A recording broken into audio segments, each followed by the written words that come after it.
Hey everyone, Ed here from Graveyard Excursions, and today I'm in Kent, Ohio, on the street that Jerry Casale and Bob Casale, or Bob number 2, lived in. Okay, because today we are going to be visiting the gravesite of Bob Casale, Bob2. But this is where he got his start, in that house right back there.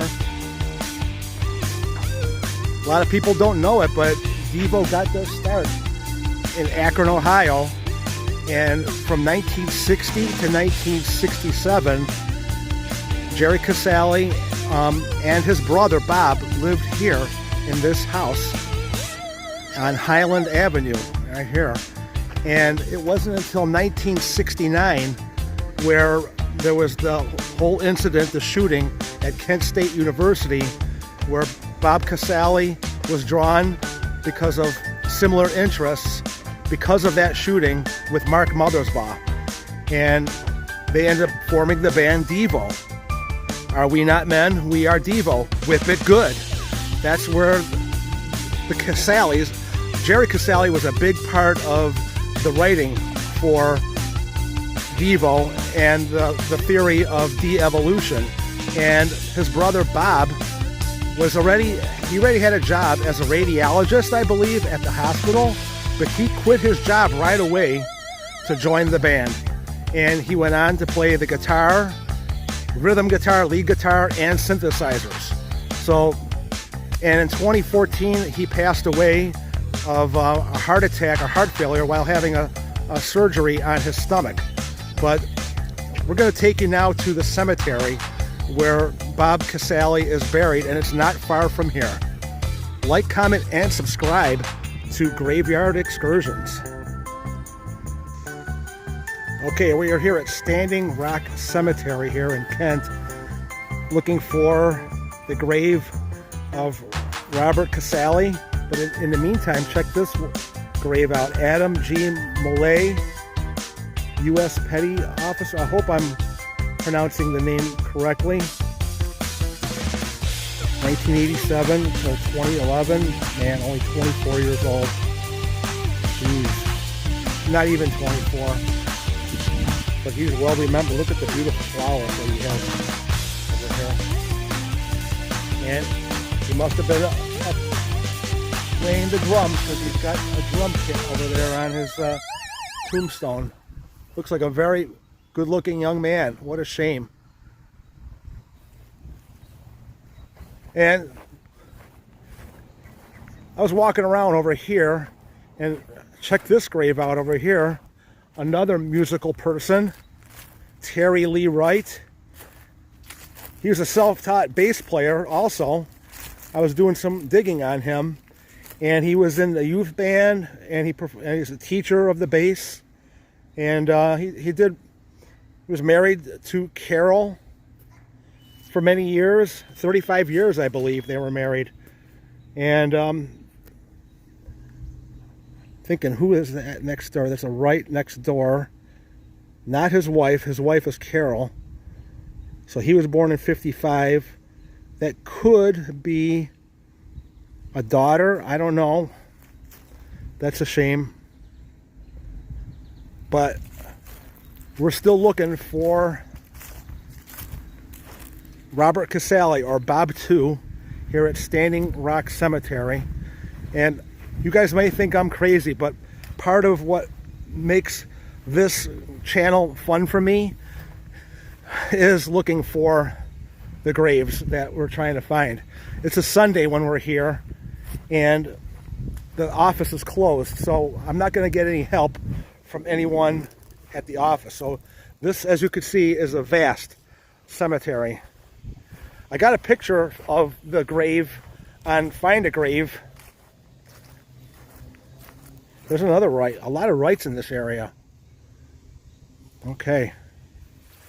But the search will continue.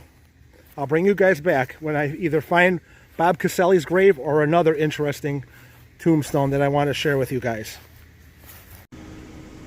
Okay, we found it. Well, I did not find it. My wife, Michelle, who's in the car, found it. And it turns out that he isn't in like a grave like you would see like this. He's actually in one of these boxes that you would have for people that have been cremated. And right here. So we were just down that ways a little bit. This is the back end of the cemetery, more or less. That's the back end, and the front is way up there. So straight ahead this way is where we can find the remains of Bob2, right here, Casale, loving son, brother, and father, Robert. And I'm still looking for the parents because I think they may be buried here as well, but they are not in this section with him. But I could still remember as a 12-year-old kid thinking, oh, no, it was 1978 because that's when their first album came out, Are We Not Men, We Are Devo. And my sister was always the person that I looked up to because she's 5 years older than me, and she always had the upstairs because her bedroom was upstairs all to herself, and I would be listening to her playing her stereo and the vibration of the rock music that she was listening to because she had bands like Steve Miller and Elton John and who else? Oh, another big person that Joe Walsh. Yeah, she was a big Joe Walsh fan. Bob Welch, I think. And one day I just kept on hearing this repetitive bass. And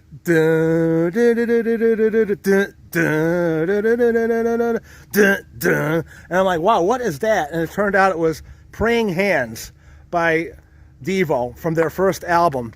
And before she knew what was going on, when she was out doing what she did, I grabbed that record and I just started listening to it over and over again.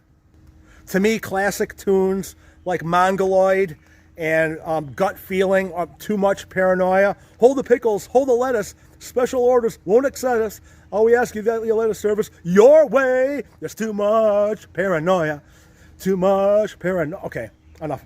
All right, and Gut Feeling, I still listen to these songs to this day, all right? And I'm just, singing Devo right in front of you right now, to me, is awesome, okay?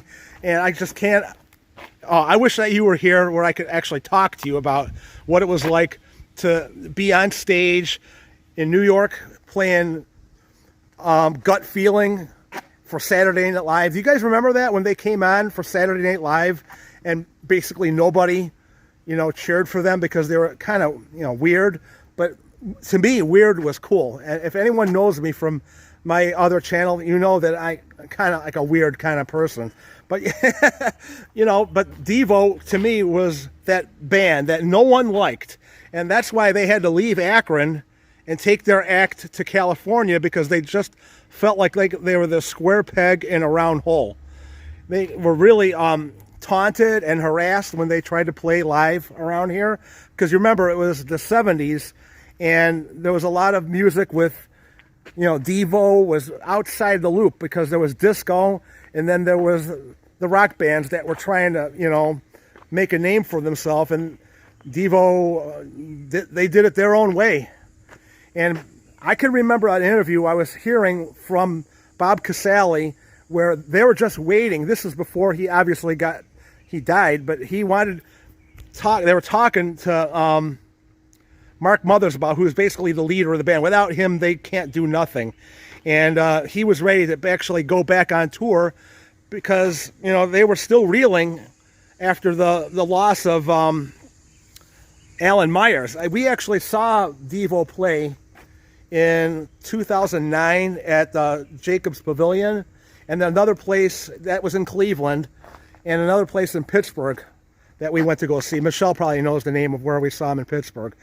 They were really good. That was when I think they were still playing without Alan because he quit the band, literally. I don't know if you guys knew this, but he quit the band in 1986 because he didn't like how they were phasing out the drumming and going into more of the electronic drum machines. So that's a shame because I can remember many comments from Jerry Casale saying that they could not have ever had a better drummer than Alan. And you guys may have known Alan as the guy in Whip It who puts the symbol over to go after the girl at the end of the Whip It video. But I'm going to insert as many pictures as I can of the guys doing their Devo thing. And if you guys are looking to check out this grave, you know, put it in the comments. But it's here at Standing Rock Cemetery in Kent, Ohio. Near the back end is where his ashes are laid to rest back here. So hopefully you guys will check it out. And remember, we are not men, we are Devo. Long live Devo. Regardless of whether they're here or there or anywhere, they can always live on with us. And thank you also for being here. And Alan Myers, I still am trying to find out where he is buried.